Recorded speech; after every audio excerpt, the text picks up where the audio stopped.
All right, guys, welcome back to another podcast on MMA.I. Today, we're going to be talking about Hermansen versus Strickland and UFC 271. We've got a big one to talk about in this episode. And once again, my co-host, Oscar Silva. How's it going? It's going great. We have a big pay-per-view this Saturday, and we also have a really fun card to talk about from the past Saturday. It's a really special time right now in MMA.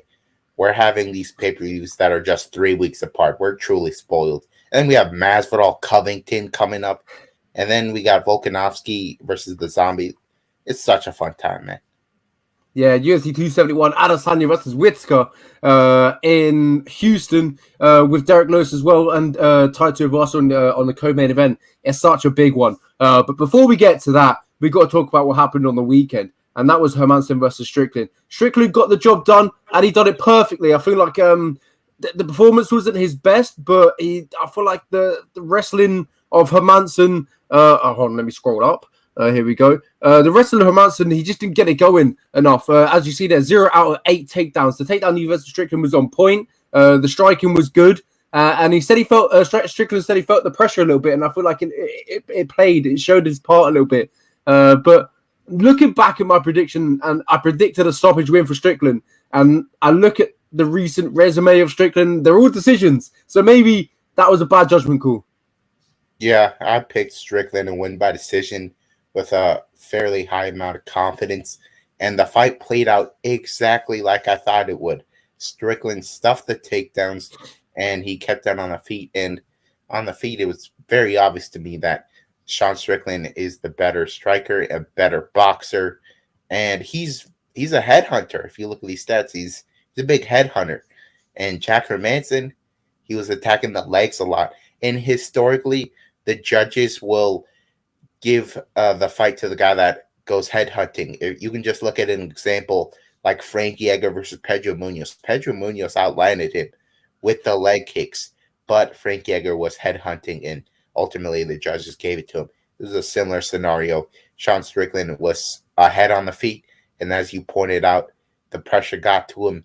He wasn't as aggressive as he usually is. Not to say he's some killer fighting out here like Paulo Costa. The guy talks like he wants to kill you, but he's a very technical guy.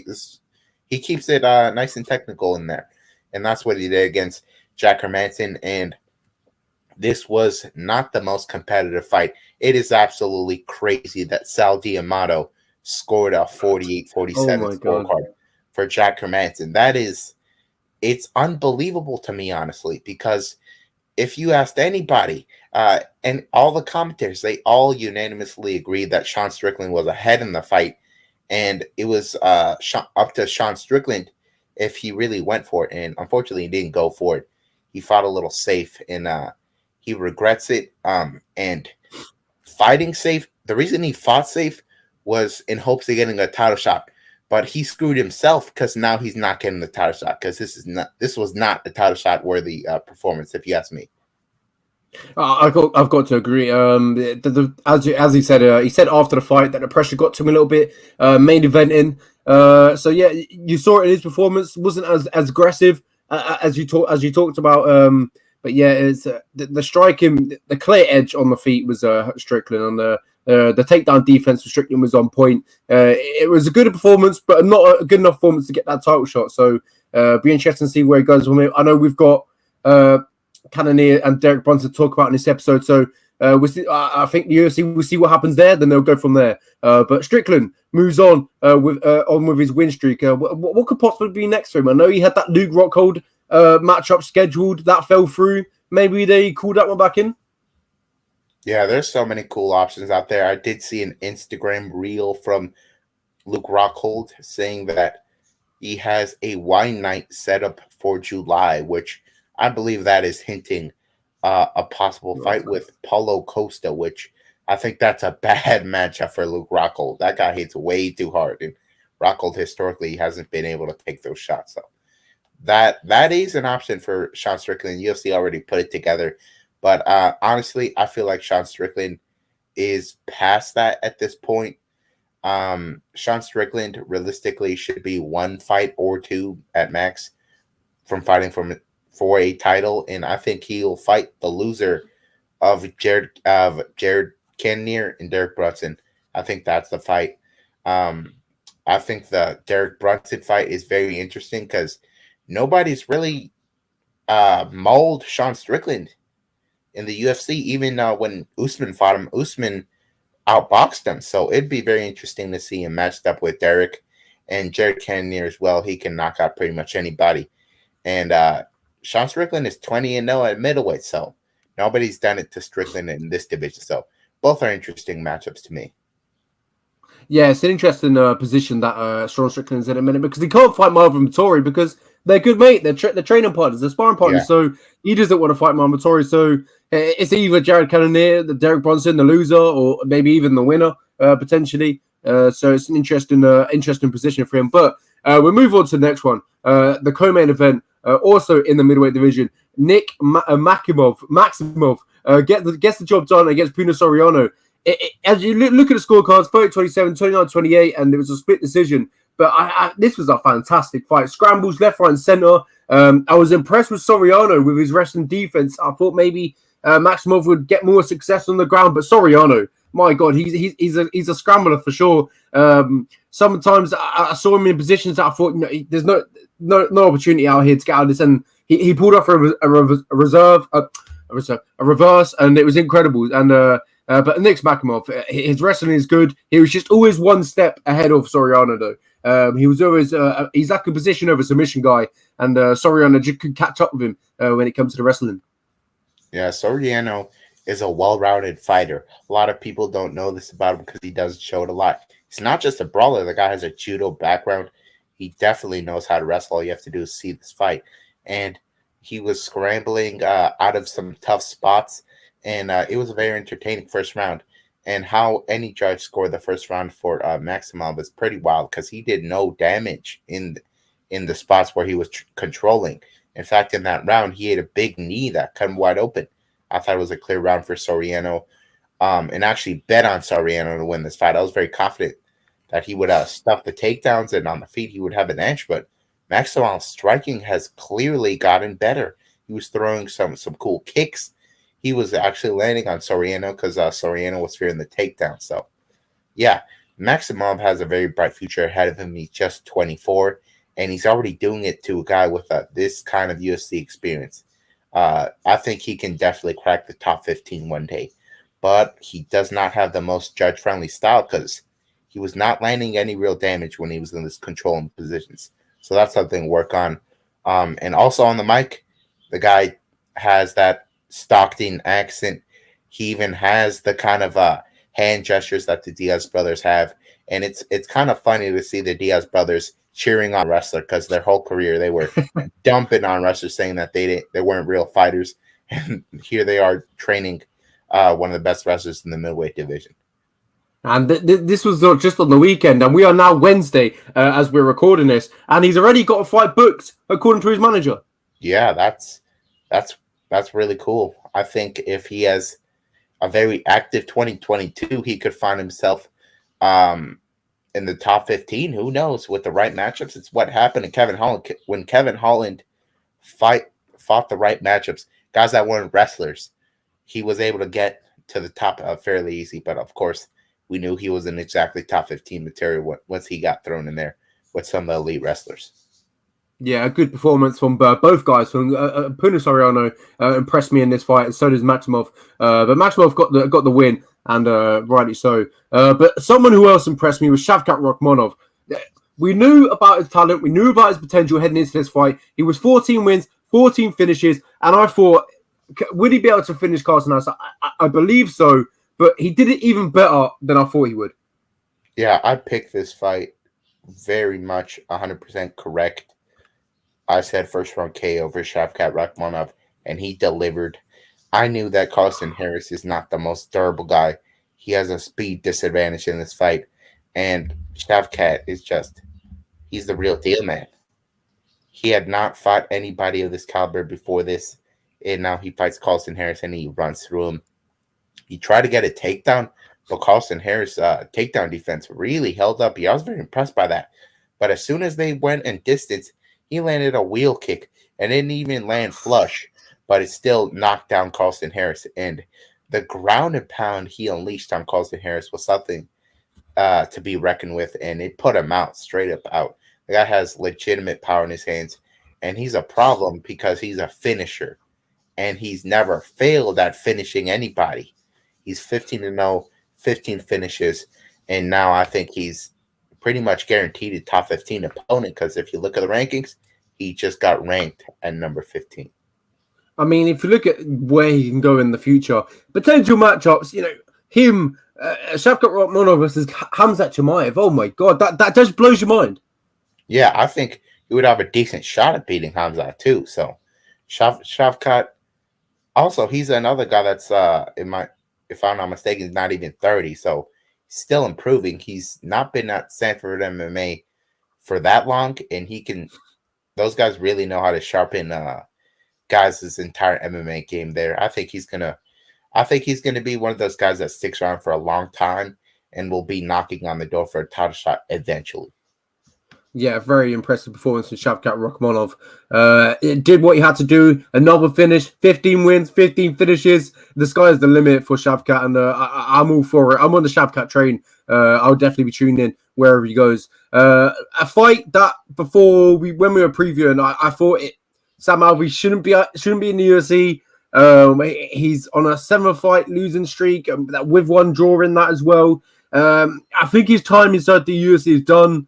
And I think this supplements it. I think this really puts the nail in the coffin. I think the UFC and Sam Alvey should really part ways this time.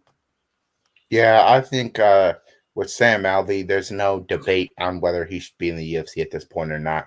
I'll never root for anybody to lose their job, but I'll root for somebody to be safe.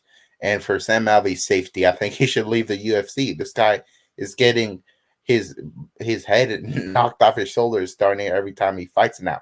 His chin was holding up before, and nowadays, not so much. He got rocked against Wellington Turman. He got choked out cold by Julian Marquez, and now Brendan Allen, who is primarily a grappler, just goes out there and steamrolls him.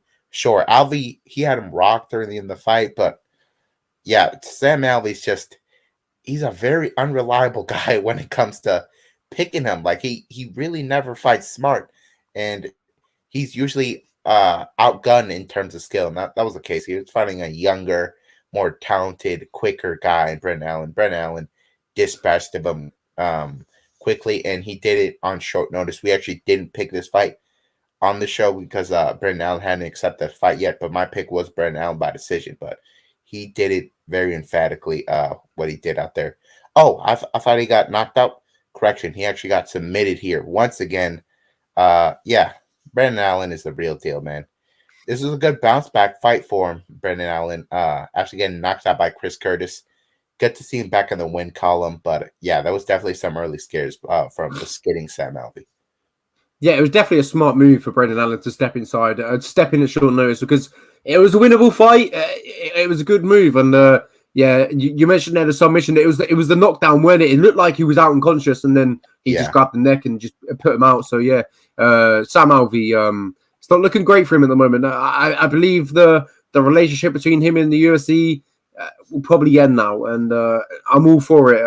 As you mentioned there, I don't want someone to lose their job, but I want someone to be safe, and that's where I am with Sam Alvey. He's a veteran, taking too much punishment in the recent fights. Maybe a move to over with Rashad Evans at Eagle FC. Sam Alvey versus Rashad Evans main event in Eagle FC. No, that wouldn't do well. That wouldn't do too bad. That's a rematch that Sam Alvey won, which honestly I don't even know who wins that fight at this point. So that is actually a fairly interesting matchup for Sam Alvey. Sam Alvey could definitely find himself in the BKFC or in Triad Combat. No. Yeah, there's so many options for Sam Alvey out there. It's very obvious that what he loves to do is to fight. He said he's not going to retire, but he's definitely going to take a step back and fix some things. And he's got a lot of things to fix. And I hope he does fix them and makes somewhat of a comeback, because the guy's not even 35 yet. And he's in a major decline. So he still could have some room to improve. But yeah, I think his time in the UFC is definitely over. But somebody whose time in the UFC just started was Treyshawn Gore. He made his UFC debut against Brian Battle in what was the real Ultimate Fighter 29 finale, and Brian Battle proved that the trophy went to the right guy. Back in August, I picked Treyshawn Gore, but not on the show. On the show, I picked Brian Battle to win. I said that he would have more output on the feet, and that was true here. Treyshawn Gore was overconfident heading into this fight. He thought he could just find the right shot and put him away. That's not how you fight. That's not how you fight when you're just 4-0. When you're just 4-0, you're really not tested. And it's very obvious that Treyshawn Gore is not tested. Brian Battle was. Brian Battle has twice as much experience, and he showed it out there. Sure, he got rocked in that second round, but he fought a smart third round. Did not let Treyshawn Gore land anything of significance and just put him against the fence. It was a smart fight by Brian Battle, but Treyshawn Gore, if he had just had a different approach, I really believe he would have won that fight, and that's why I ended up picking him on fight night. But yeah, a lot of things to fix for Treyshawn Gore, but definitely has a bright future, and so does Brian Battle. Yeah, as you mentioned there, they both do have a bright future. And you talked about it, and it was Brian Battle that got the job done. And I texted you after the fight, and it was activity. Activity was which won Brian Battle this fight. He was more active. Gore was looking for that killer shot. It never came. It came close, but it was never there. And Brian Battle did a good job of staying the distance. I thought that leg kicks were incredible from both men. But Battle was the one who got him off early, and Gore had to respond. But Brian Battle, kudos to him, because heading into that fight, everyone wrote him off. No one gave him a chance. He was the big underdog, and he went in there and he proved that he was the real Ultimate Fighter. And I feel like the pettiness of getting the trophy out in the post-fight interview and saying, "Yes, guys, I am the real Ultimate Fighter." I think that was a good move. I like that. Yeah, these guys kind of had a beef out of nowhere. On the show, they were super respectful. Treyshawn Gore was respectful at every opponent before and after the fight, but for some reason, before this fight, the guys were talking back and forth at the face-offs, and yeah, I thought they were gonna fight.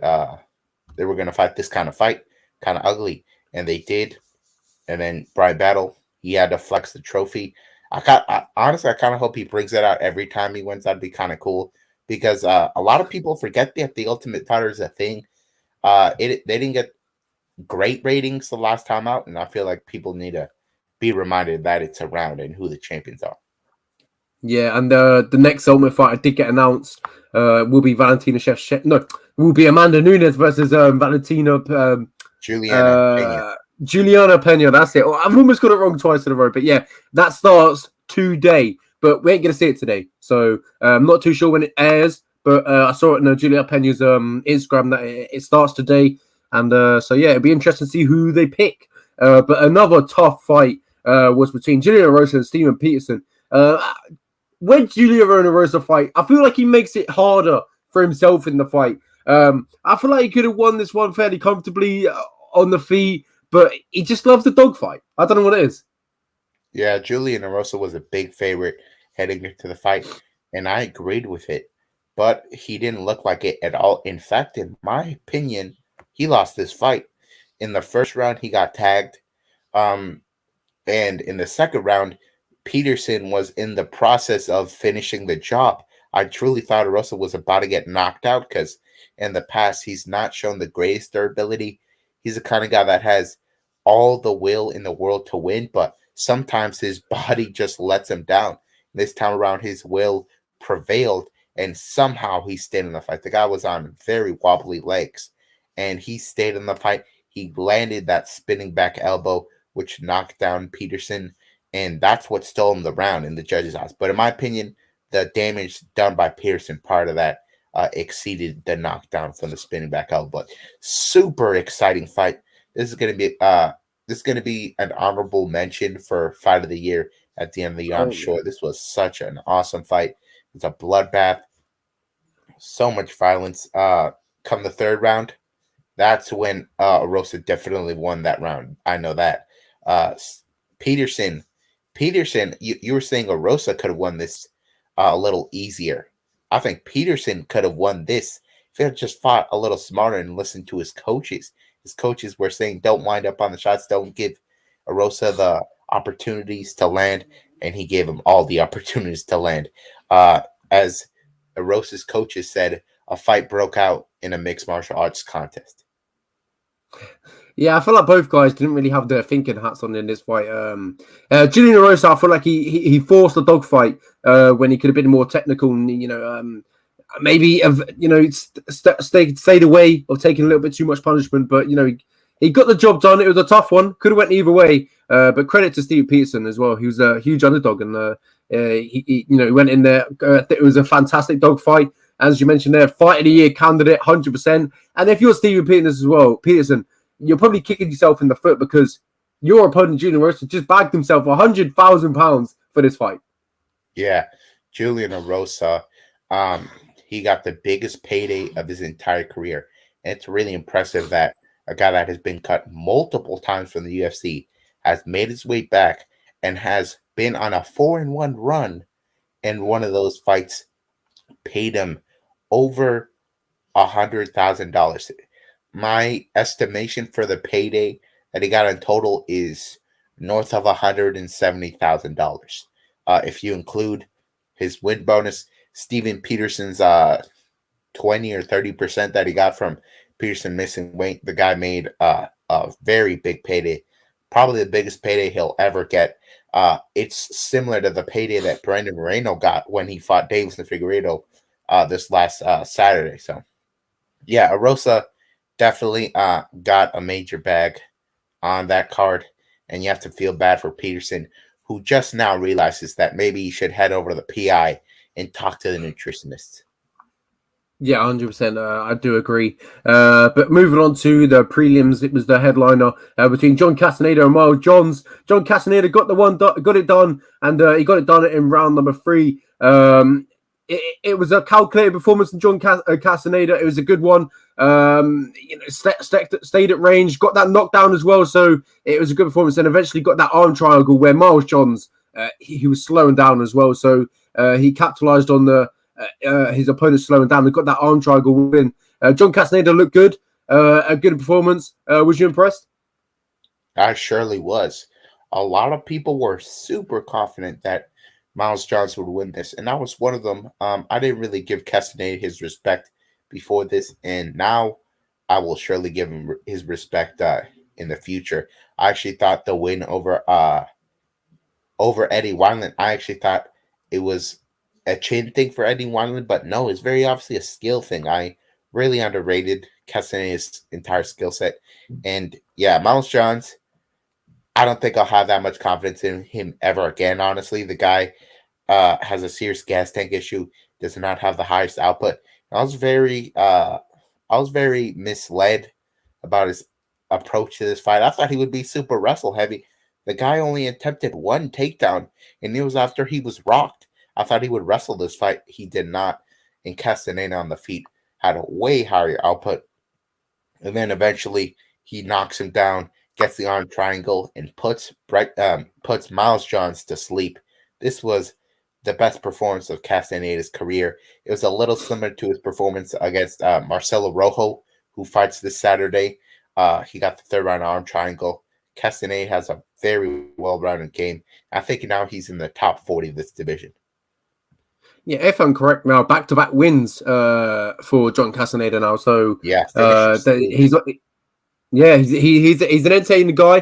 Gets the finishes as you mentioned there as well. So it'll be interesting to see where he goes next in that bantamweight division, a stacked bantamweight division. So that there won't be not any matches out there for him. There's gonna be loads. So it'll be interesting to see where he goes next. Guaranteed that it'll be a banger.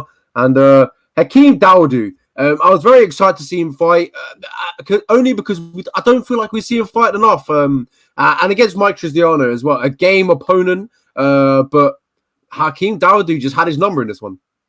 Yeah, it was very obvious to me that Dawodu would have the output advantage here, but I didn't think he would have double the output. I was so impressed by this guy.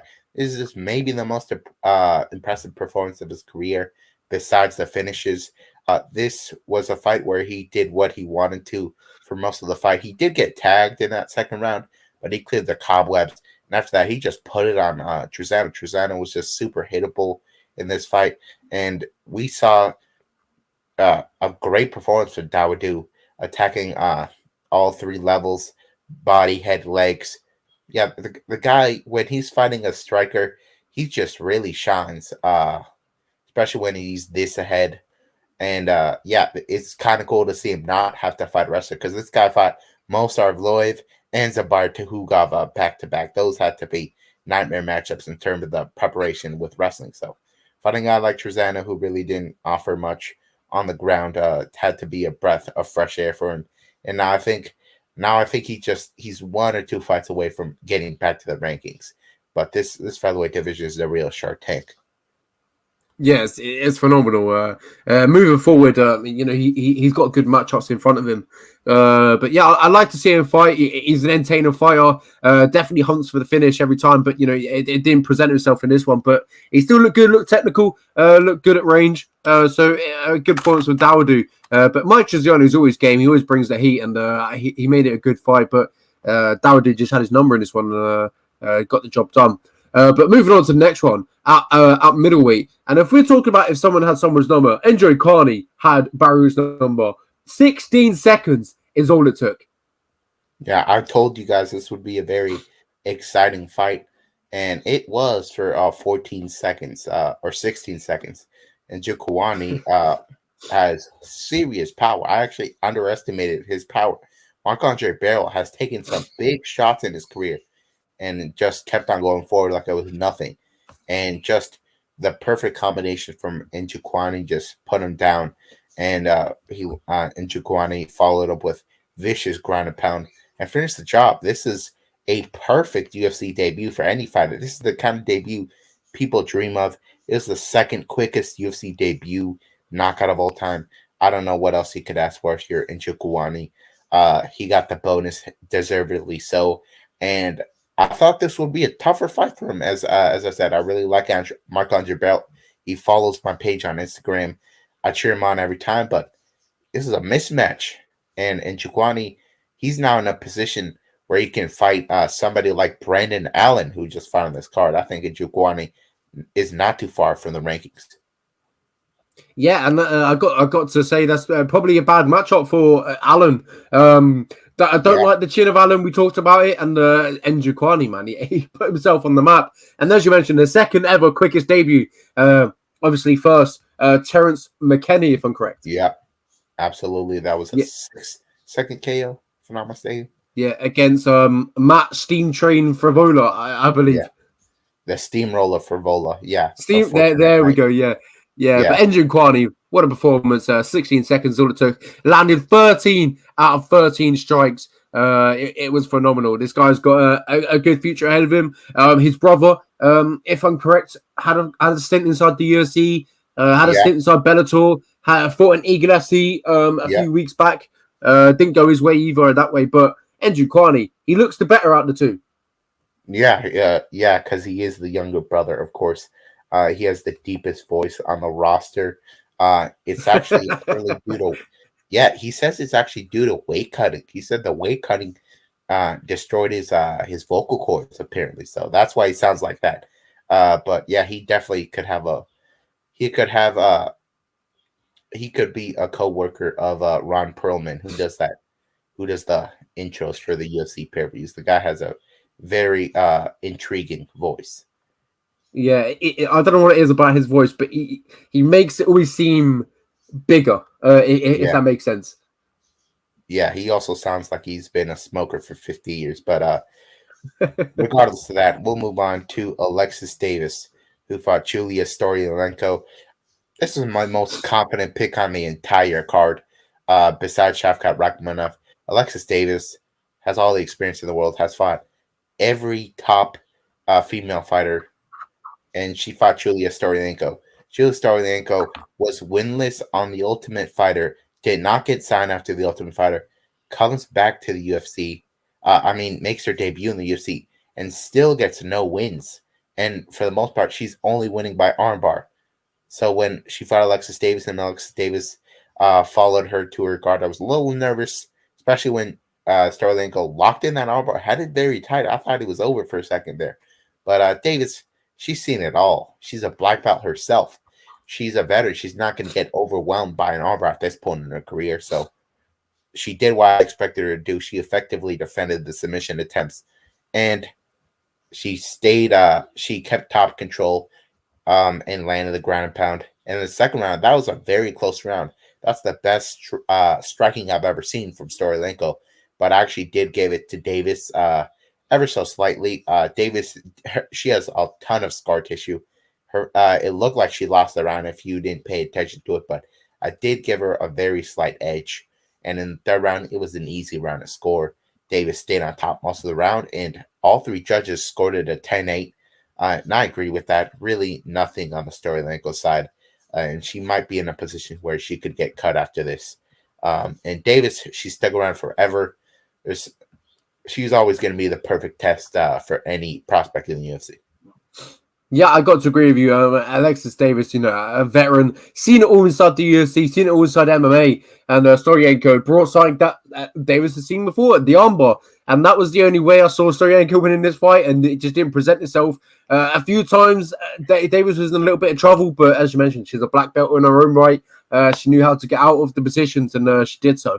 And Stoliarenko, as you talked about, could maybe be cut after this one, and I've got to agree. She's a one-dimensional fighter, no disrespect. All she has is an armbar, and that's all she's really got to win the fight. So, be interesting to see where Stoliarenko goes from here. If she does get cut, then it's probably justified. But yeah, Alexis Davis doing what she had to do. 9 minutes of control. Fantastic win for her. And moving on.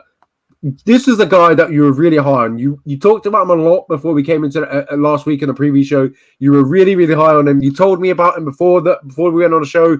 You were like, Len, Almeida, I've never seen this guy do what he did to a Russian. It's incredible. You need to watch him. And I watched him, and he did not disappoint. Yeah, ever since this guy won on the Contender Series against a 7-0 Dagestani wrestler, he out-wrestled him and annihilated him. I told anybody that would listen that this guy was a future top 15 fighter in the UFC. And as a 4-0 favorite, I agreed with it. And he fought Danilo Marquez, who has been able to get some wins in the UFC, but it was against guys he had a serious grappling advantage over. He did not have the grappling advantage over Almeida. Almeida took him to the ground. He passed his guard, and he got full mount against a very high-level black belt and destroyed him. It was like Hamzat style.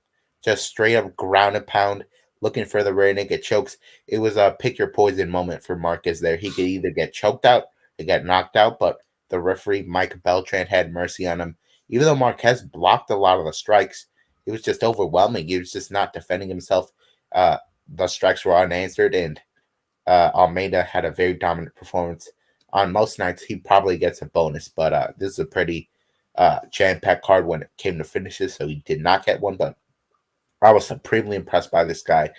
Yeah, he's in a position where he can be a couple fights away from the top 15. Just so impressive because man, Danilo Marquez, his bread and butter is his ground game, and he looked terrible on the ground against Almeida, so that shows you how good Almeida is. And then he gets on the mic and then calls out Danilo Marquez's teammate, Mr. Shogun. I thought that was an incredible call out, but I believe Mauricio Shogun is retired now. So yeah, I'm pretty sure he's retired if I'm not mistaken. He looked awful in his last fight against Paul Craig.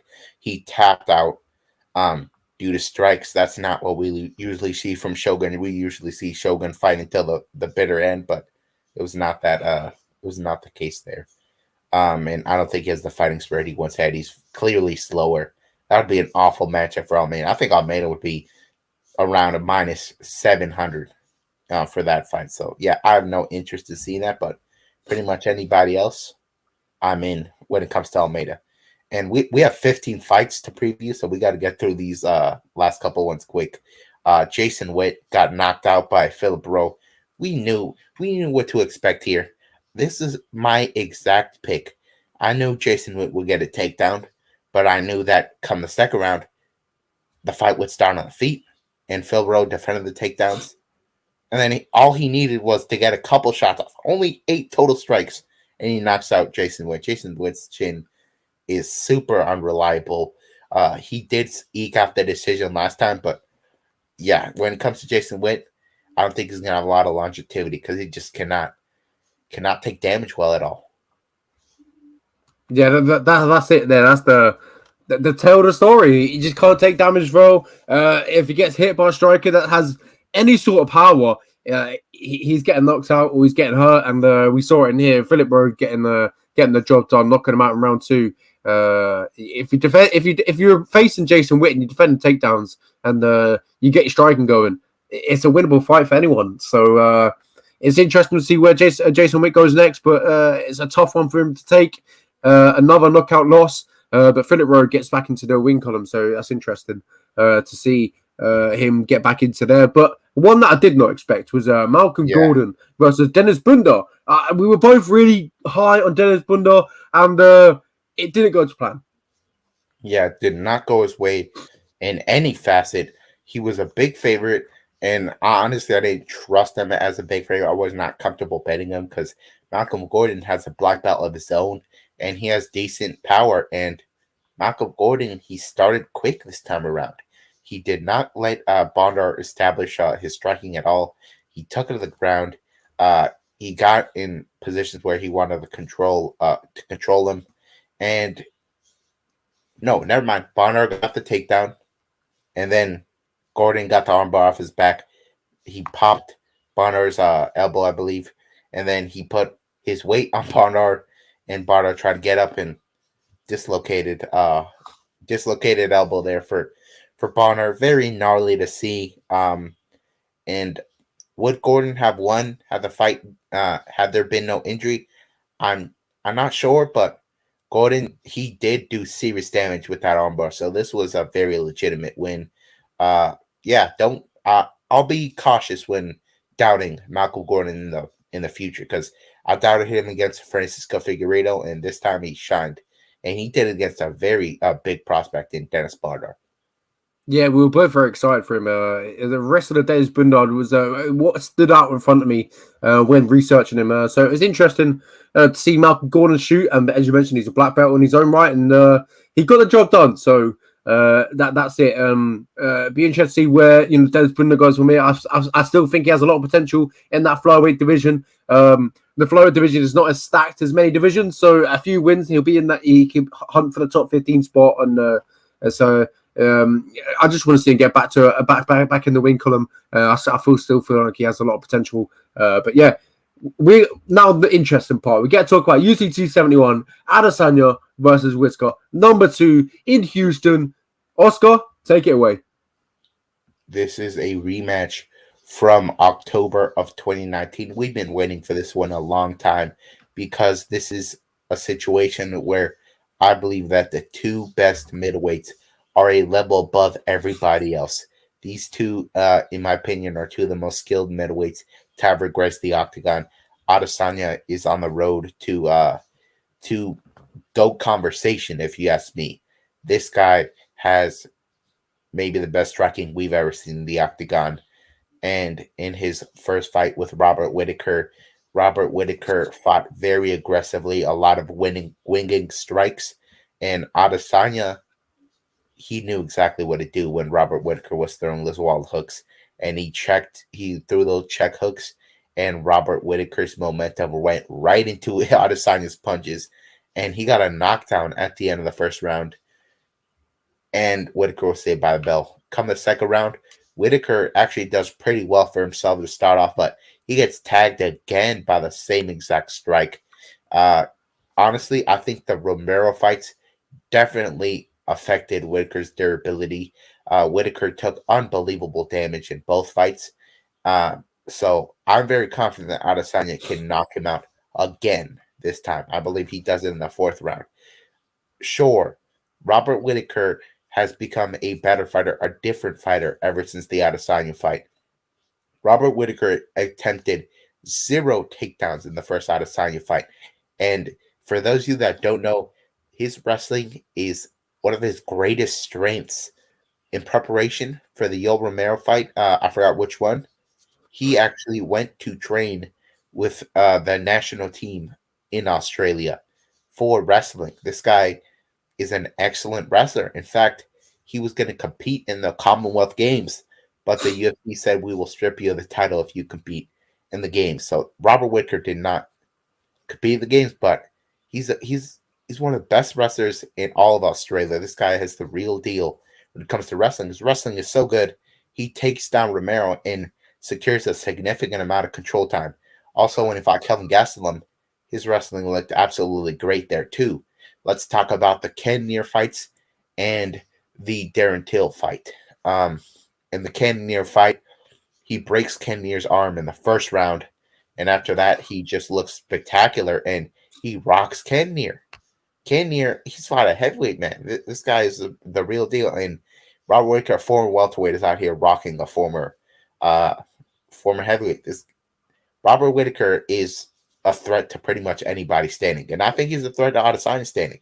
I think he can rock him in this fight if the opportunity presents itself. But even though Robert Whittaker will show up a better fighter, I still don't think it'll be enough, because what has everybody tried to do it with Adesanya? They try to take him down, hold him down, and he got a decision that way.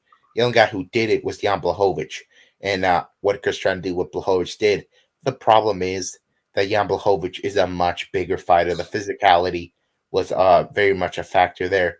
Whittaker doesn't have that, and he's gonna be at a disadvantage here. Honestly, he will take Adesanya down. I guarantee it. He will take him down multiple times, in fact. But what has Adesanya shown he can do? He can get back up. He's done it before on many occasions. Yeah, if you're thinking he's going to do what Jan Blachowicz did, you're in for a rude awakening. He's going to get those counter strikes just like Darren Till did. Darren Till did pretty well in that Whittaker fight. That was a very stressful fight to watch, because both guys, I really felt that either guy could get a knockout at any point in the fight. And Adesanya, he's even a level above Till. So if Till can tag him like that, I think Adesanya could find the right punch and eventually knock out Robert Whittaker in the fourth round. I've got to agree. I see Adesanya winning the fight. Maybe being a bit tougher matchup from the first fight. Whittaker bringing a different approach. He talked about that, and but Adesanya still get his hand raised at the end of the fight. That's the way I see it going. Whether it's a decision, a fourth round knockout, a fifth round knockout. If it does end, it's going to end later than it did the first encounter. I think Whittaker will get his wrestling going, but as we talked about, everyone tried to take Adesanya down, and his wrestling defense, I think, is phenomenal. It's incredible. We've seen him take it down a select few times against Jan Blachowicz. That's when, if you get Adesanya on his back, though, like fully on his back, and you're on top mount, that's when you have the best chance, and that's where Jan showed it. He's not too sure what to do when he's on his back fully, and his opponent's in full mount, but if Adesanya gets taken down and he has a chance to get up, he's going to get up, because his get up game is phenomenal. That's what I guarantee you, that's what he trains most, because he's a kickboxer. He's been a kickboxer his whole his life. He doesn't even really need to train that anymore, because he knows what to do. It's just a wrestling. He just needs to knuckle down on that, and I believe it's hard. It will be hard for Whittaker to take Adesanya down. Will he take Adesanya down? I'm not too sure. I think the Adesanya wrestling takedown defense will hold up. And I feel like this fight is going to be contested on the feet, and Whittaker will be more patient in this fight. But whatever game you want to play with Adesanya, whether you want to rush in, try and clip him, or be a technical fight, he's gonna beat you in the striking fight. You've got no luck when it comes to striking with Adesanya. So Adesanya is going to win this fight, and I feel like we're going to be impressed with his takedown defense, and I feel like the striking will be in flow, mixing up really well. And if it does end, it's going to end late, but I'm going to go with decision.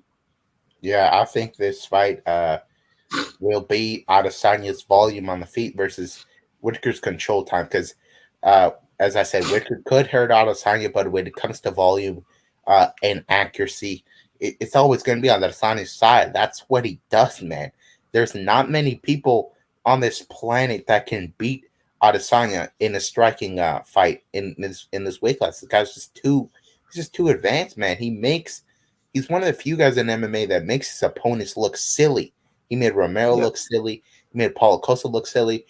He had Marv Vittori visibly frustrated, where it was to the point where Marv Vittori, he knew he couldn't get anything done in terms of striking. So all he does is just hold and stall. That's not how you're going to beat him. That's not how you're going to sway the judges.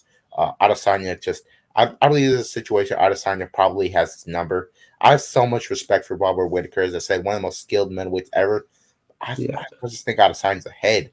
I think Adesanya can defend the takedowns. And even if he gets taken down, he's shown the ability to get back up.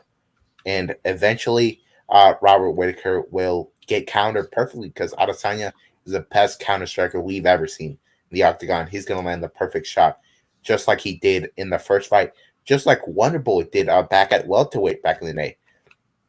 I think he finds the perfect strike in the fourth round, gets another finish, and silences the doubters. Because believe me, there's some doubters out there. A lot of people, I've actually seen a fair amount of people picking Robert Whittaker, but I believe that man, Adesanya is not the guy you want to doubt because he's just too good. He's just too good. Yeah, 100%. I do agree. We talked about this one going to decision and maybe fifth round KO. But this next one, the co-main event, it's got a finish written all over it. If you look at the percentage, I saw you put it on your story, 92% for Taito Varsa and 87%, I think, for Derek Lewis. It's insane. So surely, I don't want to jinx it. Surely this one gets finished. Yeah, I pray this is not like the Derek Lewis versus Francis Ngannou fight. That was an absolute nightmare. And honestly, I don't think Taito Uvasa has that kind of a technique in him. Honestly, I don't think he has much of a technical bone in his body. The guy loves that to go out there and swing. I think this is a really good matchup for Derek Lewis. Derek Lewis, he struggles against technical fighters, guys that are just going to outpoint him, and he's always going to hope to land that finishing blow. And Taito Uvasa, he plays right into Derek Lewis's game. What's Taito Uvasa going to do? He's going to attack the legs.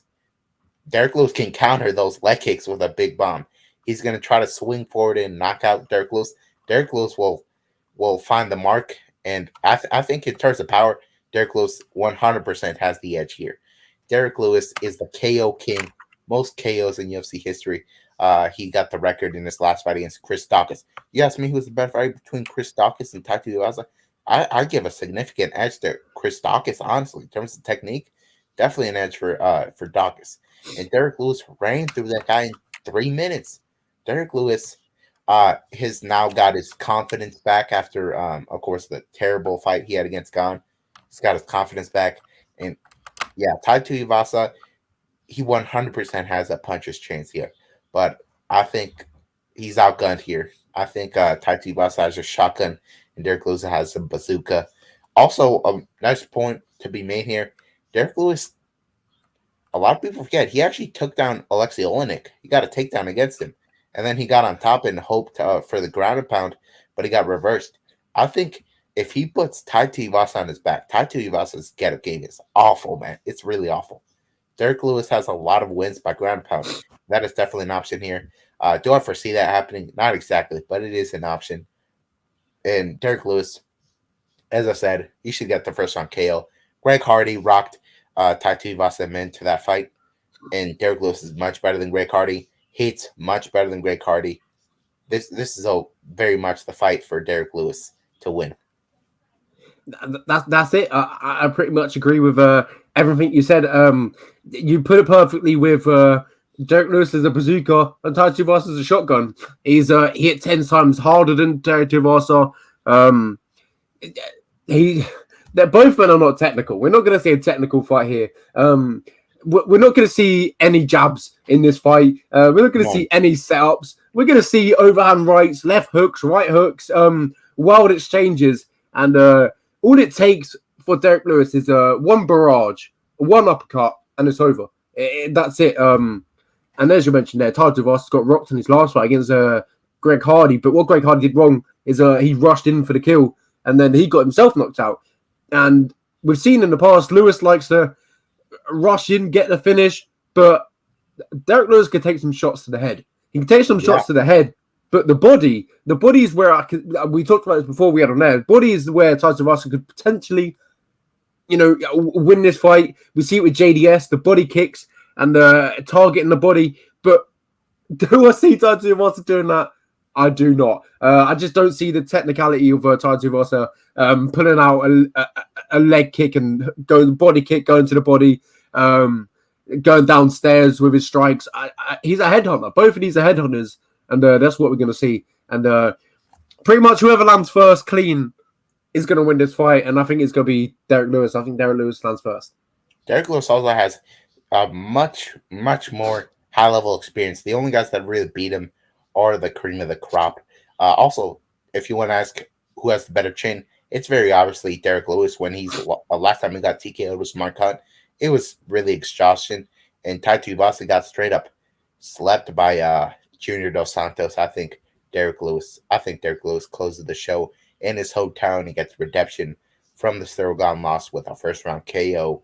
And we'll move on to another hard hitter, Jared Cannonier.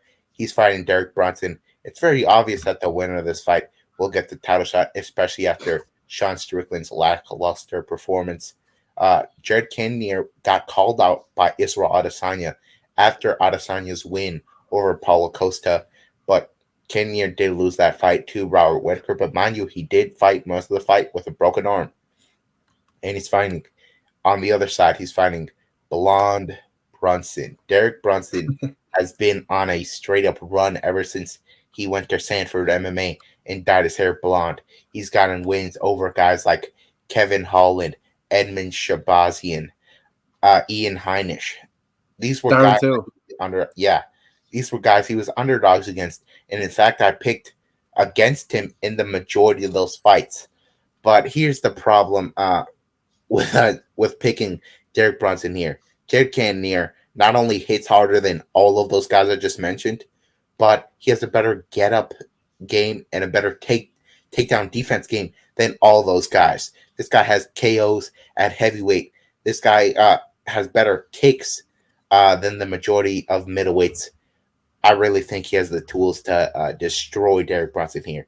The narrative with Derek Brunson for a long time was he was this gatekeeper who couldn't really eat a shot that well. He was very wild. He's calmed down that wildness, but at the end of the day, the durability is just not that great with him. That's how he loses most of his fights. And how does Jared Cannonier win most of his fights? He wins them by knockout. Jared Cannonier will get taken down in this fight, but he can get back up and he can land the perfect uppercut just like he did against Jack Hermansen, just like he knocked out David Brant. It's going to be a similar fight. He gets the KO here. I'm very confident in it too, man. Derek Brunson, even when he wins some of those fights, he still gets clipped. He got clipped against Darren Till and Kevin Holland. If Jared Cannonier lands some of those same strikes, I don't think we're talking about Blonde Brunson being on a run here. The reign of Blonde Brunson will be over. And he also mentioned he has 2 fights left in his career. That shows you he's got a foot out the door. And I don't like picking guys who got a foot out the door. Jared Cannonier, he said he's broken his last fight. So if you want to talk about motivation, it's very high on the Jared Cannonier side. I really think he gets the KO here in the second round. Yeah, I mean, all the points there are definitely valid. Jared Cannonier, he hits hard. Got a better get-up game than everyone, as you mentioned there, Blonde Brunson has fought. But I don't know about Derek Brunson. The side that's rejuvenated him in his career, that moved to Sanford MMA. Henry Hooft has really helped him with his striking. Still, obviously not the best standard, but he's doing much better. He's always getting clipped, but what we've seen since the move to Sanford MMA is he's not getting clipped as much. He hasn't got knocked out, and I see Blonde Brunson getting this one done. I feel like the wrestling is gonna be in display here. Obviously, the clear advantage of the wrestling is Derek Brunson, but Jared Cannonier can always get up. He has a good get up game, but I see Derek Brunson just being a step ahead and being position over position, a position over submission guy in this one, and just keeping him bound, and just getting Cannonier frustrated and tired. In that second and third round, it'll be a laboured Cannonier, and I feel like Brunson would just have a success and just get the job done. But as you mentioned, 2 fights left, he said, and if he wins this one, he gets the title shot. So potentially, if he does win this one, his last fight could be for a title. Yeah, I just don't see it with Derek Brunson. I still think I still think on the right night he could have lost some of those fights too. I just think Jared Cannonier's he's a bad matchup for him, and he's the favorite for a reason, and that is the told you so fight of the week, ladies and gentlemen. Yeah, 100%. It definitely could be. I'm not too sure what the score is on the I told you so matchups, but it'll be interesting. I'll start keeping track. Yeah, it'll be interesting to keep track of that. Yeah. But yeah, I'll go for Derek Brunson. You'll go for Jared Cannonier, and we'll speak about it next week when it all goes down this weekend. But I believe we'll have the same pick on this one. I'm going with Kyler Phillips, and I believe he's the better fighter all around. Yeah, I believe that Kyler Phillips has the edge everywhere in this fight. I think he has the power advantage, the speed advantage, the technique advantage, even the BJJ advantage, even the wrestling advantage, if you want to talk here. I think this is sort of a mismatch, and this is the kind of fight Kyler Phillips should take if he wants to bounce back after the controversial loss to Raulian Paiva. I thought that was an obvious draw. He had he had Raulian Paiva pretty much out after the first round, but somehow Raulian Paiva squeezed it through. And Kyler Phillips had really no gas tank to speak of because he emptied the gas tank trying to get the finish. And he got taken down there. Marcelo Rojo is not going to get these takedowns. And that's not how he's going to fight either. He has the Mexican fighting style. It's walk forward. It's take a couple to land one. And Kyler Phillips has a really good chin. He had huge punches from Raulian Paiva and just kept walking forward. Kyler Phillips, I think he's going to rock Marcelo Rojo.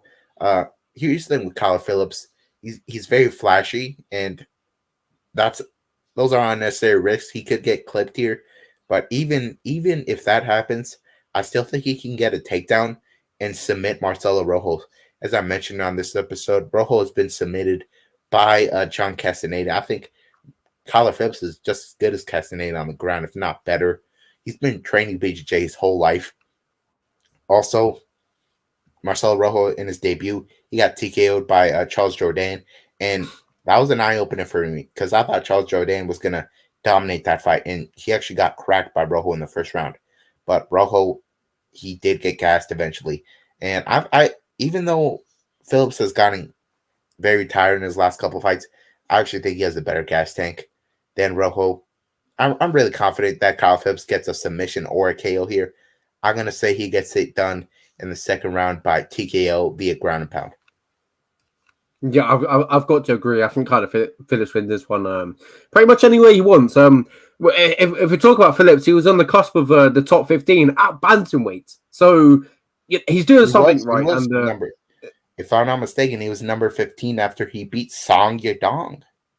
Exactly. So a big step back in competition, one that I see Phillips winning. But yeah, it's a favorable matchup for Phillips, and I see him getting it done in this one. But I'm going to go decision in this one. I see him trying to prove to everyone that his gas tank is still there, kind of sort of thing. Yeah. I think Kyler Phillips will put on a show, win or lose here. But I'm thinking he wants that performance bonus. He wants to get the flashy KO that he was unable to get against Raulian Paiva, who's unbelievably durable. But Rojo here, he's just outgunned here in terms of skill everywhere. And I think a 4-1 favorite is justified, honestly, for Kyler Phillips against Marcelo Rojo, who will get it done by second round TKO. Moving on, we have the return of Bobby Green versus Nasrat Haqparast. I'm very excited for this fight. This could very well be the fight of the night when it's all said and done. Bobby Green is such an entertaining fighter. He's had a career rejuvenation ever since 2020. This guy was on such a great run. I believe he won 3 in a row against who was it? Clay Guida, Lando Veneta, and Alan Patrick. Super solid wins. And he actually out-wrestled Clay Guida in that fight very impressively. And then in the fourth fight of his 2020, he fights Thiago Moises. And quite frankly, he gets robbed there. It was just an egregious decision. I remember we pulled up the stats on this very show, and we showed you that Bobby Green clearly outstruck him. and it was a real head scratcher. It really was. So Bobby Green, in my opinion, went 4-0 in 2020. His 2021 was pretty good too. All things considered, he fought a killer, legitimately one of the best strikers in the lightweight division, Rafael Fiziev. And in the first round, that first round was even. It could have gone to either guy. Second round, he gets rocked, clearly loses it. In the third round, he puts on the best round of his career. This guy has the craziest output you've ever seen. Teep kicks to the body like crazy. Tags Fiziev bad, just overwhelms Fiziev, who's, as I said, one of the best strikers in the lightweight division. He could not look better. One judge gave it to Fiziev, but regardless of that guy, Bobby Green is in the prime of his career. Even though he's a little older, it looks like he's in the prime of his career now. He's really found a groove. He showed it against Ali Quinna, who Ali Quinna went 25 minutes with Habib, the only guy to ever do it. What does he do after he styles on Ali Quinna? Makes Ali Quinna quit. Just TKOs him quickly. His head movement looked on point there. But in this fight, I think he should watch the shoulder rolls, because the shoulder rolls, the judges don't really respect them. They think you're still getting hit even when you really don't. And that could be a problem here against Nasrat Haqparast. But at the end of the day, Bobby Green cannot wrestle Nasrat. I don't think he'll do it. But it's a smart move, because Nasrat, he got out wrestled by Dan Hooker in the third round. He made Dan Hooker look like Islam Makhachev there, man. It was a bad look from Nasrat, especially when you got GSP in your corner. But on the feet, I think Bobby Green will have high output. Nasrat, I really never saw him as this great prospect, especially after Rafa Garcia rocked him. He's got more competitive fights than he should have, honestly. I think Bobby Green will have high output here. As I said, he can definitely take his ground and win it, but I'll side with Bobby Green by decision. I've got to agree. What was you going to say, sorry? Yeah, I'm fairly confident in it. As I said, I don't think super highly of Nasrat's skills. I feel like he looks for the knockout blow too many times and finds himself losing minutes. Yeah, I've got to agree. I see Bobby Green being the better man in the striking department, the wrestling department, the grappling department. The only way Nasrat wins this, I think, if he just lands that big shot. And we've seen it in the past with him. He lands that big shot, gets the knockout. But Bobby Green, he's got fantastic head movement. He put on a classy performance against Rafael Fiziev. Rafael has been dominating everyone on the striking. We're seeing it. And Bobby Green, put on a fantastic performance versus Rafael. He did get rocked, but in that first and third round, there's an argument that he won them rounds. So potentially he could have came out victorious. But if you go to the scorecards with Bobby Green, I feel like not a lot of scorecards have gone his way. We saw it with Thiago Moises, didn't go his way. It should have went his way. And then obviously against Ali Quinta, he did get the job done. And Ali Quinta is now retired since then, so his times are done. But Bobby Green, I think he gets this one done, and I'm going to go with scorecards, but I feel like we're going to see a little bit of controversy in this one. Yeah. On the scorecards. I would hate to see it. There could be potential for a split decision, but as we mentioned, Fiziev was a much, much harder fight, and Green looked excellent out there. So I don't think this Nasrat fight is going to be too big of a challenge. That's it. He lost, but his stock still went up. That's what happened in his last fight. That's a fact. That was the fight of the night.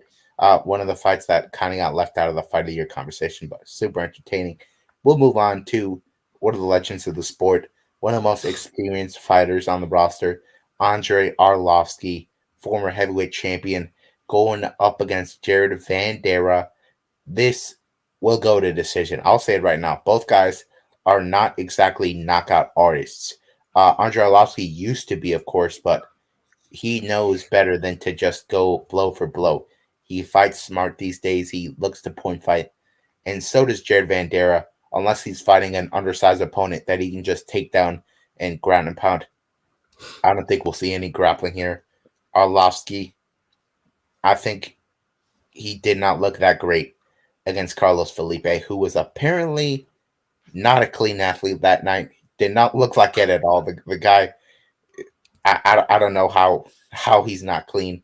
But Arlovski looked very tired in that third round. Very tired. That's the round he lost, and the second round was very close. I think Jared Vanderaa has higher output than Carlos Felipe.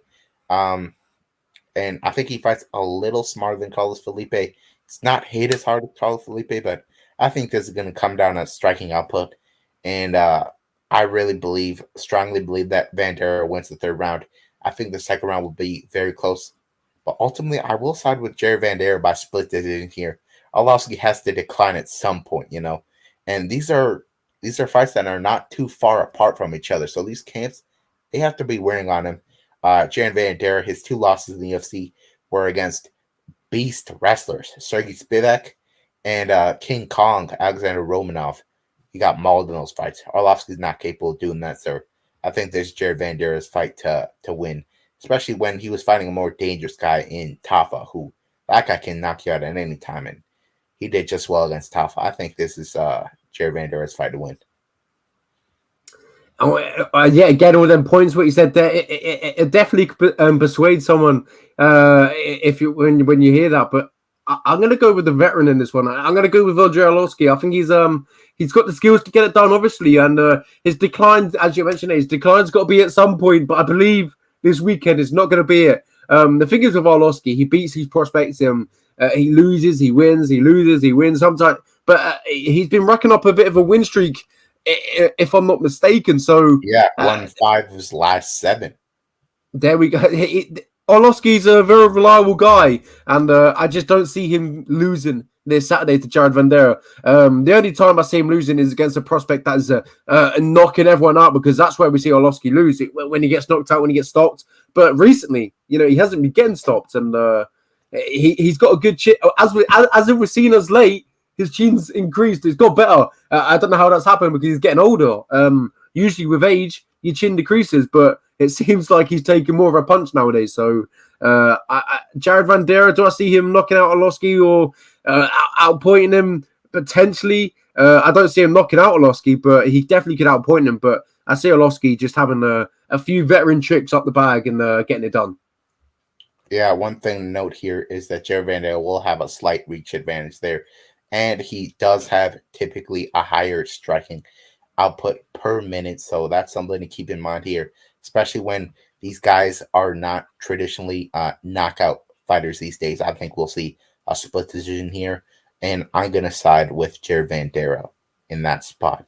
And we'll move on to the retirement fight for Roxanne Modifer, the most experienced MMA fighter of all time on the women's side.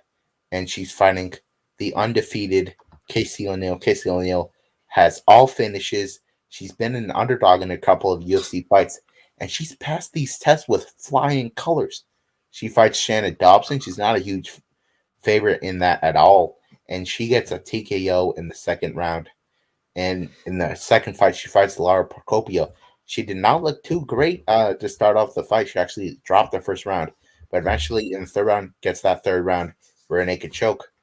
She fights Antonina Shevchenko. That was a fight where she was a big favorite, and I did not agree. I actually said Shevchenko has a shot at knocking her out, and she made Shevchenko look awful on the ground. Casey O'Neill, when she gets in full mount, she can finish pretty much anybody. She has vicious ground and pound, man. I'm really impressed with her ground and pound. She trains at Extreme Couture, which is a gym that focuses a lot on wrestling. So we know her wrestling is only going to get better. She's actually very, very young too. I think she's fighting Roxanne Modifer, who her bread and butter has never been a striking. The striking has never looked pretty on her side. And she looks to wrestle girls and outmuscle them on the ground. I don't think she can do it against Casey O'Neill. I think Roxanne wins at least one round, but on the feet, O'Neill has the speed advantage 100%. But Taila Santos is a much deadlier striker, and Modifer did not get finished there. She did get knocked down, but Casey's striking is not as good as Taila. So I don't think she gets a finish on the feet. On the ground, she can try to get that TKO, but we know how tough Roxanne is. Hasn't been finished in over a decade now.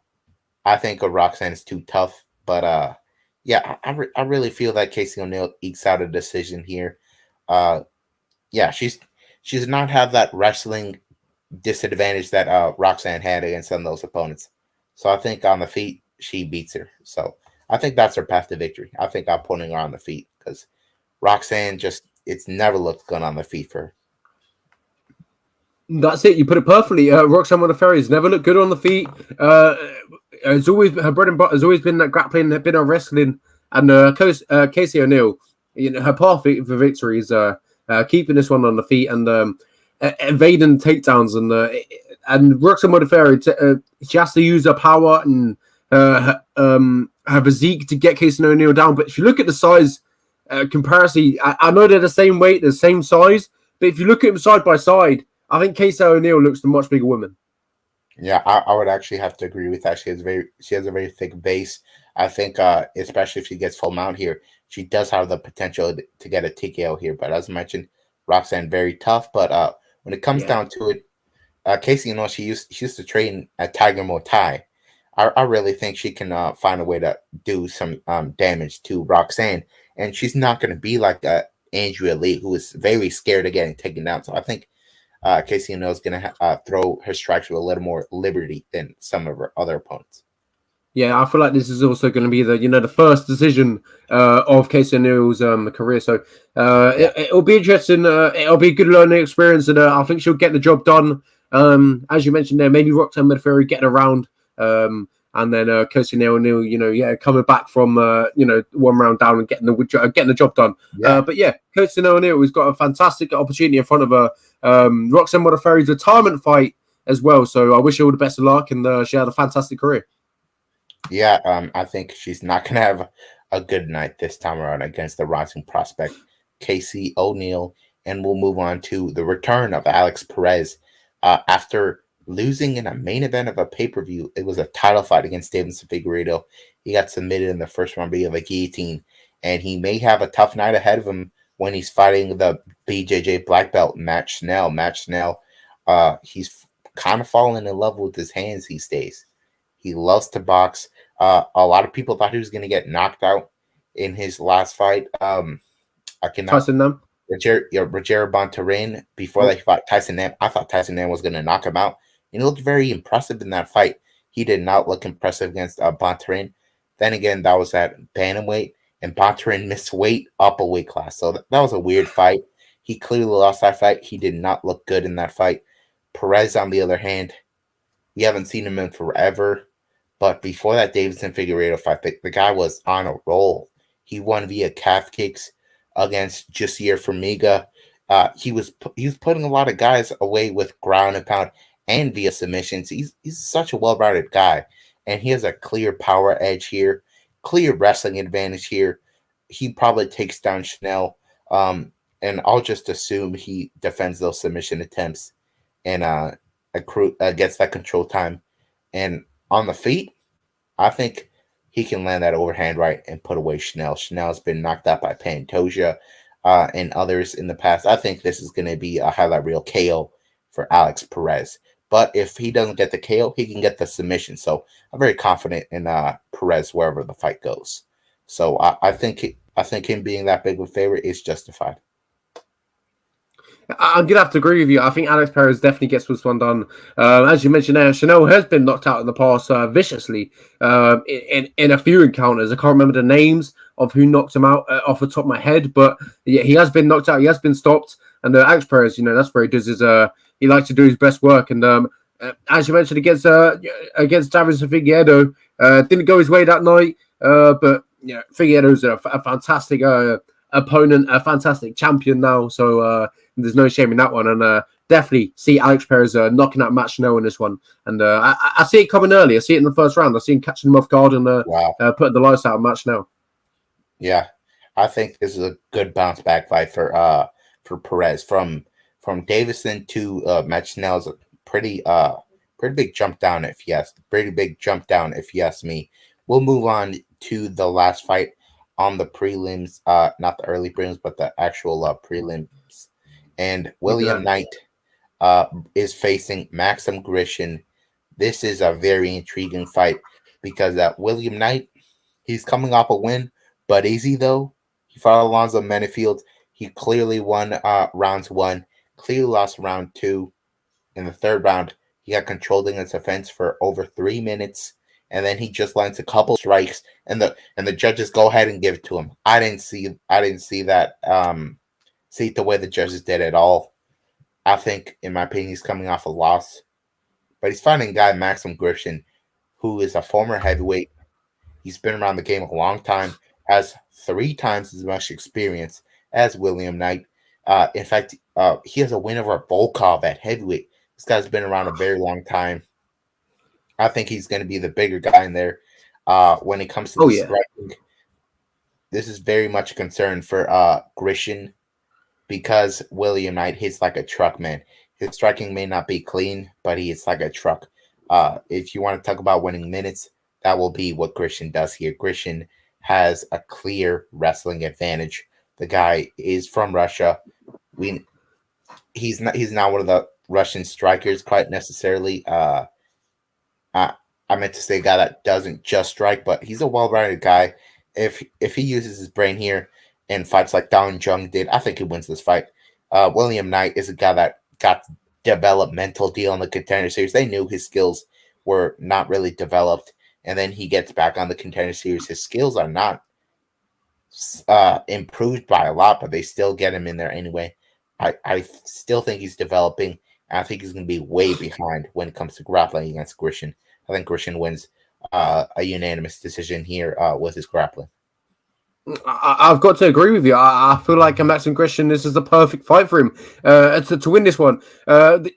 Obviously, the grappling advantage is evident, but I also feel like Grishin can stand with Knight and get it done. But is that the best idea? Probably not, because he can get clipped at any time. But he's so big compared to not the wideness of Knight is obviously bigger than Grishin, but the tallness, the lengthiness of Grishin is where his length really is good. The length in here is going to really help him in this fight. He's going to have a massive reach advantage, a massive height advantage, and I see that being the difference in this one. I see him here being able to stay at distance, keeping Knight at distance, using his teeps, his leg kicks, just keeping him at distance, and then obviously the wrestling as well. He's going to use that wrestling, mixing it up. And I think the first round, Grishin will wrestle. Knight will be absolutely gassed in that second round, and that's where he'll get his striking going. And I see the second and the third round him just using his striking and getting the job done. I think that's going to be a decision, but it's a light heavyweight showdown with Knight in it, so it could go anyway.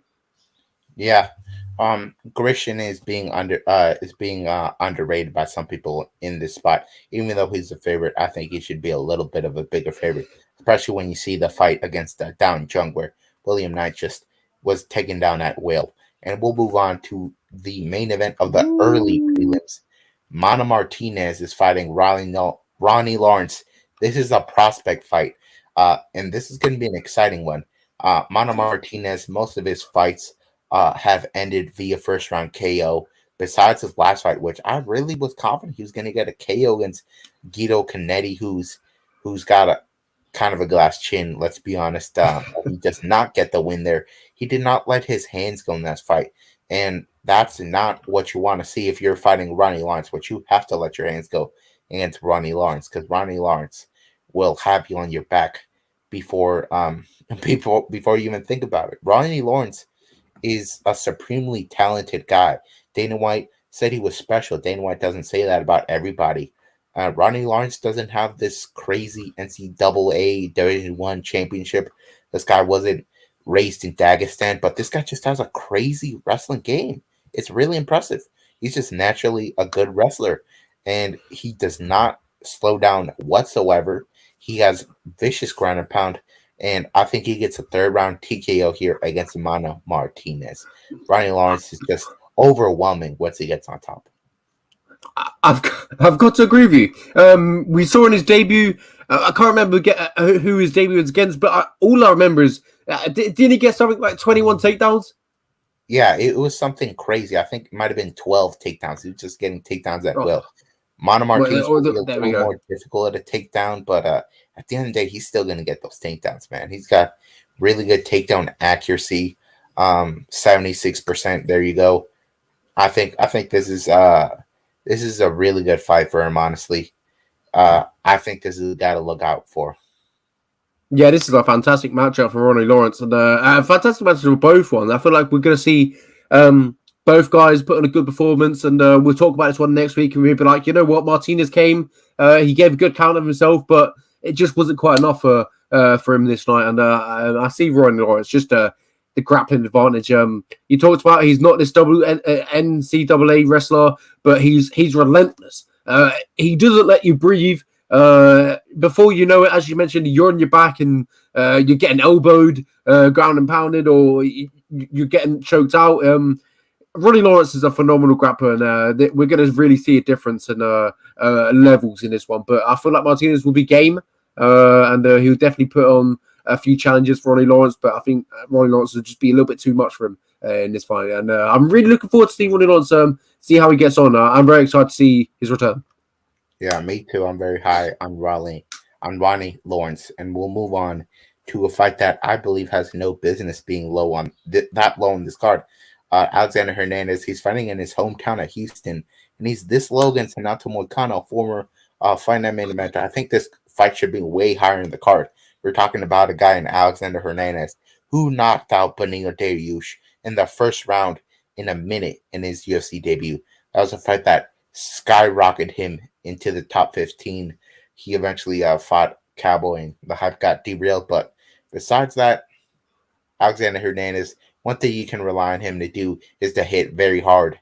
And one thing you can't rely on Moicano to do is to take the damage when he gets hit with the clean shots.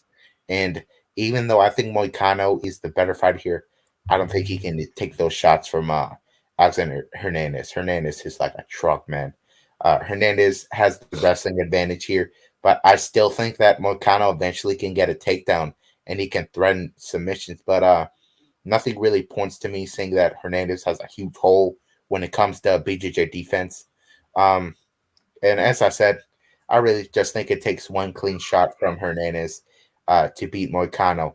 I actually thought Moicano had a fair shot of outpointing Korean Zombie back when they fought, but it didn't matter. Korean Zombie just landed that huge bomb and put him away eventually. I think that's similar to what Alexander Hernandez does here. Back when he fought Benito Dariush, nobody really gave him a shot, but I'm telling you, it just takes one from Alexander Hernandez. He's made so many mistakes in these fights. I feel like he has to have improved at this time. The guy's not even 30, still developing. His confidence should be high after he knocked out Mike Breeden in his last fight. I think this is a big fight in the career of Alexander Hernandez, and I think he gets a knockout here against Moicano. I don't think Moicano can get that easy submission like he did against Shea Herbert and who was it, Damir Hazovic. Yeah, I've got to agree. I think that's the only logical pick in my opinion. I think Hernandez hits like a truck. Moicano doesn't take strikes very well, and them two just won't add up very well. And Hernandez is going to land at one point. I can guarantee you that. And once he lands, it'll be all out. It'll be all over. Moicano doesn't take any shots any well, and we've seen it, as you mentioned, against Korean Zombie. We saw it against Rafael Fiziev, but Jose Rafael Fiziev and Jose Aldo, and then I feel like we're going to see it again with Alexander Hernandez. As you mentioned, hits like a truck, starched Benil Dariush. Fantastic striker, hits an absolute unit, and we're definitely going to see it in this one. I think Hernandez connects early and puts out Renato Moicano, and it really would surprise me if it's in the first 30 seconds when they're fresh. Yeah, I think if Alexander Hernandez, after midway through the second round, I think that's when he loses this fight. He's proven not to have a good gas tank. But I think Hernandez is a very good underdog to bet on this card. I'm really surprised he's an underdog in this fight. And we'll move on to the return of Carlos Ulberg. It's been almost a year since he made his debut against Kennedy Nzechukwu, and he fought a guy that basically took the Homer Simpson approach to the fight. If you haven't seen that one episode of The Simpsons, when Homer Simpson became a boxer, his whole approach was to take every punch his opponents would throw at him. And once they got tired, he would just throw the one punch and win the fight. That's basically what Kenny Nzechukwu did. The joke is really not far off. That's basically what happened. Kennedy was getting annihilated, and Ulberg's gas tank is not good. His ground game is really not good at all. He's really been untested there. He's finally gotten Fabio Charant, who is a BJJ guy. So this is potentially a very tough matchup for him. But that's what I thought what happened when Fabio fought William Knight. He did not take William Knight down. He was training at Sanford MMA before that fight. He's trying to show off the striking, and he got knocked out in that fight with a perfect counter strike. And Ulberg's technique, his striking technique, is miles ahead of William Knight. Adesanya to this day labels him one of his most difficult sparring partners. So if you're telling me that Ulberg can't land the most precise, clean shot he can and put out Fabio Charant, you're crazy, man. I think Ulberg gets the right strike and just puts out Fabio. Fabio is not that durable. Fabio definitely has a shot of winning this if it leaves the first round, winning by submission. But I'm just gonna assume that Ulberg maybe can defend a takedown or two on the road at getting in the first round KO. If Carlos Ulberg gets this one done, it's got to be early, when he's fresh and Fabio Charant hasn't shot yet. Fabio is gonna shoot at one point, and he's gonna test the wrestling of Carlos Ulberg, and we're gonna see him being tested and see what his takedown defense is like. But if you look there, 15 significant strikes landed per minute. That was a war with Kennedy and Chukwu. Yeah. It was phenomenal. They went back and forward. Carlos Ulberg threw everything he had at Kennedy, and Kennedy just came back and landed that one big shot, and it was all over. Does Fabio Charant have that power to knock him all out? I haven't really seen it, but who knows what could happen? But what I have seen from Fabio is he's got the wrestling, he's got the BJJ background, and Carlos Ulberg, he's a kickboxer, and these kickboxing guys that they're very prone to getting taken down, and who knows what could happen? But I think Carlos Silva gets this one done, and I think I think this is another one where we see him get it done early as well. And that's the only way I see him getting it done. He needs to get his game plan going early, catch Fabio fresh, and make sure he catches Fabio before he shoots. Because if he gets taken down, it could be all over, because we don't know how good he is or how bad he is on the ground. Yeah, I may be picking Ulberg, but I will not be picking his debuting teammate Blood Diamond. But we'll talk about that fight later. We'll move on to the debut of AJ Dobson. He's fighting Jacob Malkoun, one of Robert Whittaker's main training partners. If I'm not mistaken, it's BJJ coach too. He's a very high level black belt. I think this is a very intriguing fight. That's why it's a pick'em fight according to the odds.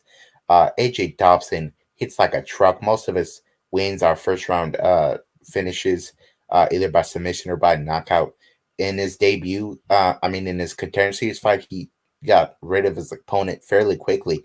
It was kind of a war there. He ate some clean shots, but in the end, he landed the cleaner ones. He's trained by Mark Coleman. He trains with Stipe Miocic sometimes too. He's still a developing fighter. So is Malkoun. But Malkoun, he fought Phil Hawes in his debut. The UFC did him no favors with that matchup. It was obvious he was intimidated by Phil Hawes. Phil Hawes just walked him down, landed one perfect blow, and put him out. So his chain is not the best. But then again, he fought Abdul Razak Al-Hassan, one of the most powerful strikers in UFC history. And he goes out there and he mauls Abdul Razak Al-Hassan. He controls him for pretty much the entire fight. I was really impressed by that performance. And I think if he can weather that storm from AJ Dobson in the first round, I think he's obviously the better grappler here. I think he can. Even though he's a BJJ guy, he's a position over submission guy. And I really like that about him. I think he can get a unanimous decision here after a tough first round. Yeah, I've got to agree. A very logical pick. AJ Dobson, if he's going to come in sharp, and quick, powerful early, as you mentioned, likes to get knockouts in that round one. If Jacob Malkoon can survive that round one or the first 2 minutes, I think the fight's his. If he gets his grappling, his wrestling on the way, a clear, evident advantage, and that's the way I see it going. I think in the first round, maybe getting knocked down, surviving. And then I feel like AJ Dobson will be tired.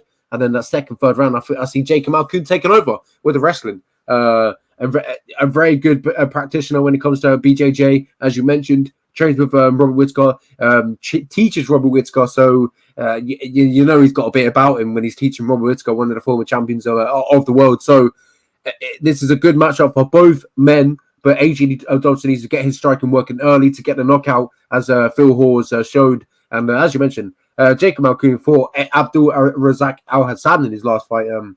The UFC have given no favors with powerful matchups, and I feel like they've gave him another one here with AJ Dobson. So the UFC must not like him or something. Yeah, they keep on putting him against some of the most deadly strikers in the division. But I think he lets the UFC knows that you're not going to put me away with some of these guys. I think he wins the unanimous decision. We'll move on to Douglas Silva Danjaraj versus Sergey Morozov. I'll say right now, this is my most confident pick on the entire card. Sergey Morozov, in his UFC debut, you want to talk about doing no favors for a guy? He got put in there right away with Umar Nurmagomedov, the undefeated Dagestani bantamweight. This is the guy that people are saying may be the best guy out of Habib's entire camp. This guy has all the talent in the world, and sure, he came up short against Umar Nurmagomedov. He's not going to come up short against the Khalid Tajas and Silva Dandraj of the world. This guy is from Kazakhstan. Who else is from Kazakhstan that we just talked about? Our guy, Shavkat Rakhmonov. This guy is not too different from Shavkat. He's got very clean, elite striking, and he's got tremendous combat sambo. He's fighting Douglas Silva Dandraj, who is a tank of a human being. If you ask me, I don't think the guy's clean at all. You just have to take one look at him. I don't think he passes the eye test. And in his last fight, he fought Gaetano Perello, a French kickboxer. He knocks him out. He put Gaetano off of his feet, lifted him off of his feet with a punch, and put him out. He has a win over Marlon Chito Vera, very high quality win. But at the end of the day here, he's got a huge disadvantage when it comes to wrestling. I think Morozov gets takedowns at will, and he wins the unanimous decision here. Silva Andrade, he's one of the guys that was lucky enough to fight Renan Barao on the decline, and he himself got taken down by Renan Barao. I think Morozov is the real deal. I think he gives troubles to pretty much anybody in this division with his skill set. I think he dominates this fight and gets a unanimous decision. And that's it. I think it's a 30-27 win from Morozov. He's got 4 losses in his MMA career, and 2 of them came against Umar Nurmagomedov and Mosa Ivlev. So this guy's legit, and he didn't get no favors coming into his UFC debut, as you mentioned. And I feel like this is a good matchup for him. A step up in competition from his last fight, but it's a winnable matchup. And I think it's a good name to get under Sergey Morozov's resume, and I think that's the way I see it going. As you mentioned, the takedowns and the grappling, it's just too far superior for Sergey Morozov in this one. And he's going to take him down a wheel, and it's going to be a 30-27 in all scorecards. Yeah, I agree with you. And we'll move on to Jeremiah Wells. He's fighting the debuting Mike Mathetha, Blood Diamond, as they like to call him. I don't know what the UFC is officially going with him. I saw him on Embedded. They called him Mike Diamond. I don't know what they're going with to end it with, but we'll just call him Diamond. Diamond, he's fighting Jeremiah Wells. Jeremiah Wells is a powerhouse. He fought Warley Alves in his debut, and he just exploded into Warley Alves. Just sound of the shadow realm with his big hooks. I think this guy is a threat to pretty much anybody on the feet, but if he wants to stand with Blood Diamond, that's not a good idea. Diamond has 100 kickboxing fights. This guy is elite when it comes to the feet. He's fighting Glory Kickboxing a ton too. He is going to look to keep this on the feet, but this is not a good matchup, man. He's fighting a guy in Jeremiah Wells who, if I'm not mistaken, trains with the great Sean Brady. He's Gracie trained. This guy, not only is he a powerhouse on the feet, he's a powerhouse when it comes to wrestling and BJJ. And Diamond only has 3 fights. There's no way his BJJ is good enough to defend the submissions from Jeremiah Wells. So even though Diamond could be a huge threat when it comes to the feet and the counter striking, it's not going to matter when Wells puts him on his back and gets the submission. I'll say in the second round rear naked choke for Jeremiah Wells. I think Diamond was rushed too quickly to the UFC. It's kind of a situation where it was a now or never spot. He's 33. The UFC has made it clear they don't like signing older guys. So even though Diamond's skills are not developed, they wanted to put him in there just because it's kind of his only shot to get in there. Yeah, I feel like he should be in the UFC. You know, he's deserved to be in the UFC, but the experience is what's going to pay the factor in this one. And I feel like they didn't give him too much favors with the matchup as well. You talked about Wells, how good he is. His wrestling is good. He's a powerhouse. He hits really hard. We saw it every time Israel Adesanya fights. He has a few city kickboxing fighters on the same card as him, but they never really seem to do that well, to be honest. Yeah, usually his guys get like wrecked. Shane Young got knocked out by Ludovic Klein, and Kai Car France got guillotined by Brandon Royval. Yeah, historically they don't do that well. And honestly, I think Mike Mathetha, when it comes to the entire MMA game, he's the least skilled out of all those guys. I don't think this guy. I don't even think he's a blue belt, man. I don't think he's any good on the ground. And when you got a guy as powerful as Jeremiah Wells on top of you, I don't think he'll get up. And if he does, he'll give up his back and get submitted. I'm very confident that when you're training with Sean Brady all the time, you got to have your P's. You got to check your P's and Q's when you're on the ground. And I think a Blood Diamond will be easy work for Wells on the ground.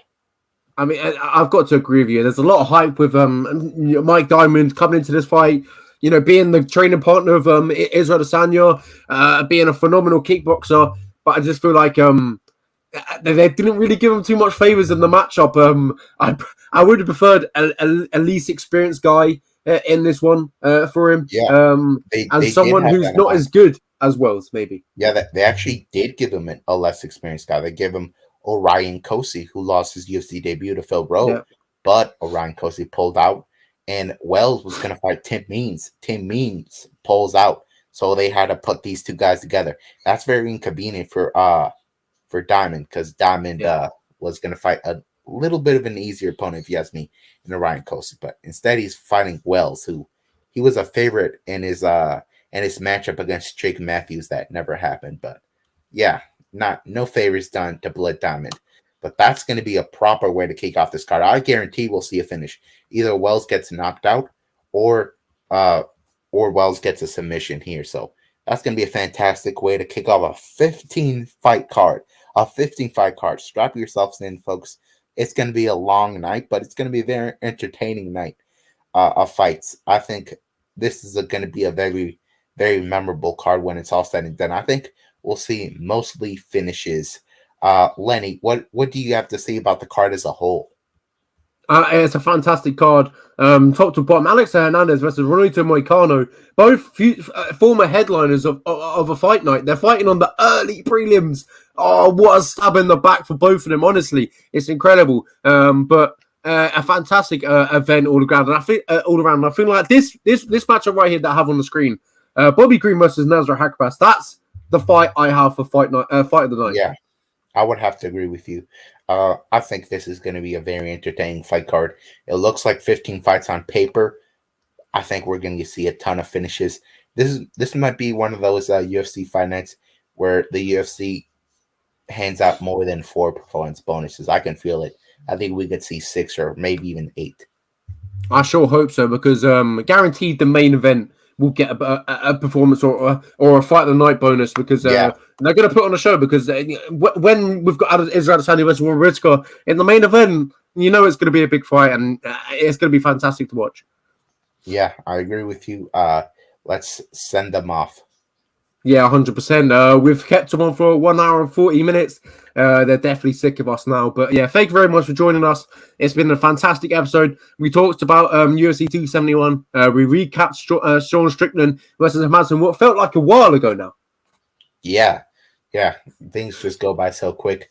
We've immersed ourselves in this UFC 274 fight week. I cannot wait. I'll be watching it at the Tilted Kilt Pub and Eatery. It's going to be a really fun time.